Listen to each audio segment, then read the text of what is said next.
പഠിക്കാൻ മലബാറിൽ സീറ്റില്ല.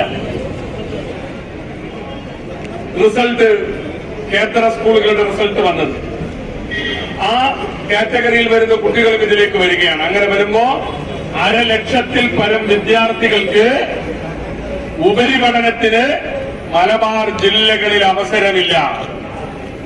ഇതൊരു വലിയ നീതി നിഷേധമാണ്. ഇത് കേവലം രാഷ്ട്രീയമായ മുദ്രാവാക്യമല്ല. ഇത് ലീഗുകാരെ ബാധിക്കുന്നതോ ന്യൂനപക്ഷ സമൂഹത്തെ മാത്രം ബാധിക്കുന്നതോ ആയ ഒരു പ്രശ്നമല്ല. മലബാറിലെ 6 ജില്ലകളിലെ വിദ്യാർത്ഥികളെയും രക്ഷകർത്താക്കളെയും ബാധിക്കുന്ന പ്രശ്നമാണ്. ആ പ്രശ്നത്തിന് പരിഹാരം തേടിയാണ് ഞങ്ങൾ സമരമുഖത്തേക്ക് പുറപ്പെടുന്നത്.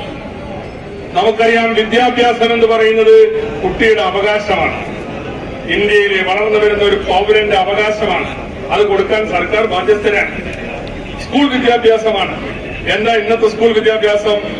-2 മുതൽ +2 വരെ സ്കൂളാണ്. Kinder Garten, LKG, UKG, pre primary ഒക്കെ സർക്കാർ സംവിധാനത്തിലുണ്ട്. ആ പ്രീ പ്രൈമറി സ്കൂൾ തൊട്ട് +2 വരെ സ്കൂളാണ്. പിന്നെ 10ാം ക്ലാസ് കഴിഞ്ഞാൽ ഈ കുട്ടീനെ പുറത്താക്കാൻ സർക്കാരിന് അധികാരമില്ല. 10ാം ക്ലാസ്സിൽ ക്വാളിഫൈ ചെയ്ത കുട്ടിക്ക്, എലിജിബിലിറ്റി കിട്ടിയ കുട്ടിക്ക് 12ാം ക്ലാസ് വരെ പഠിക്കാനുള്ള സൗകര്യമൊരുക്കാൻ ഗവൺമെന്റിന് ബാധ്യതയുണ്ട്. പക്ഷേ ഇവിടെ ആ ബാധ്യത നിർവഹിക്കാൻ സർക്കാർ മുന്നോട്ട് വരുന്നില്ല. കഴിഞ്ഞ 8 കൊല്ലമായി ഓരോ വർഷവും നമ്മുടെ റിസൾട്ട് കൂടി വരികയാണ്. 36,000 കുട്ടികൾ പരീക്ഷ എഴുതിയിട്ട് 42 കുട്ടികൾ മാത്രമാണ് കണ്ണൂർ തോറ്റത്. ബാക്കി എല്ലാവരും ജയിച്ചു. നമ്മളൊക്കെ കുട്ടികളായിരുന്ന കാലത്ത് ഇങ്ങനെയല്ല. 10%, 20%ആണ് റിസൾട്ട് ഉണ്ടാകുക.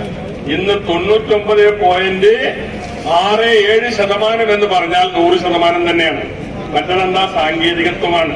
കുട്ടിക്ക് സുഖമില്ലാതാവുക, വീട്ടിൽ വല്ല പ്രയാസം ഉണ്ടാകുക, അങ്ങനെ പരീക്ഷ എഴുതുന്നതിന് മുമ്പ് എന്തെങ്കിലും അപകടം സംഭവിക്കുക, ഇങ്ങനെയൊക്കെയുള്ള കുട്ടികൾക്കാണ് ഈ 0.5% കുറവ് വന്നത്. അല്ലാതെ കേരളത്തിൽ നിന്ന് 100%. റിസൾട്ട് കൂടി വരികയാണ്. പക്ഷേ സീറ്റ് വർദ്ധിക്കുന്നില്ല. അവസാനമായി ഇവിടെ സീറ്റ് കൊടുത്തത് UDF കേരളം ഭരിക്കുമ്പോഴാണ്. 2014-ലും 2015-ലും അബ്ദുൾ റബ്ബ് മന്ത്രിയാകുമ്പോ നമ്മൾ ബാച്ചുകൾ കൊടുത്തു. അതിനുശേഷം 16 മുതൽ ഇവിടെ ചിലര് പ്രസംഗിക്കുന്ന എല്ലാ കാര്യത്തിലും 16-ന് ശേഷം കേരളം ഉണ്ടായി എന്ന രൂപത്തിലാണ് പ്രസംഗിക്കുന്നത്. ചാനൽ ചർച്ചക്കൊക്കെ വരുന്ന സഖാക്കൾ അതാ പോലെ 2016-ൽ പിണറായി മുഖ്യമന്ത്രി ആയ ശേഷം കേരളം ഉണ്ടായത് എന്ന കോലത്തിലായി ഇവരുടെ അവതരണം. എന്നാൽ ആ പുതിയ കാലത്ത് ഒരൊറ്റ +2 ബാച്ചുകൾ ഇവരനുവദിച്ചിട്ടില്ല. അതാണ് ഇന്നത്തെ പ്രതിസന്ധിയുടെ കാരണം. SSLC പരീക്ഷ കഴിഞ്ഞ് +2-നുള്ള അപേക്ഷകൾ ക്ഷണിച്ച് ഈ ധർണ നടക്കുന്ന ഭാഗത്തേക്ക് വരണം എന്ന് അഭ്യർത്ഥിക്കുകയാണ്. ഇതൊരു ധർണ മാത്രമാണ്. കലക്ടറേറ്റ് വിടണം. നമ്മുടെ പ്രതിഷേധം കൃത്യമായി അധികാരികളതിൽ നമ്മുടെ പ്രവർത്തകന്മാർ മുഴുവൻ ഈ പ്രതിഷേധിച്ചിട്ട് ഇന്ന് ട്രയൽ അലോട്ട്മെന്റ് നടക്കുകയാണ്.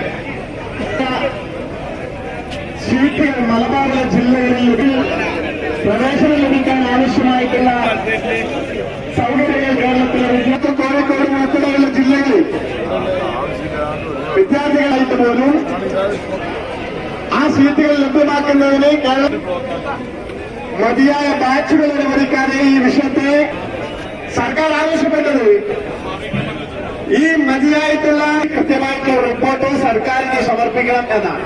ഇതിന്റെ അന്തസ്സകത്ത് ഒരു ക്ലാസ്സിൽ 60-65 കുട്ടികളെ അതിനൊരു പരിഹാരമുണ്ടാക്കണം എന്ന് നമ്മൾ ആവശ്യപ്പെട്ടു. പൊതുസമൂഹത്തിന്റെ മുമ്പിൽ അവതരിപ്പിക്കാതെ കേരള സർക്കാർ കോടതികളിൽ കൊടുത്തിട്ടുള്ള ഒരു സത്യവാങ്മൂലം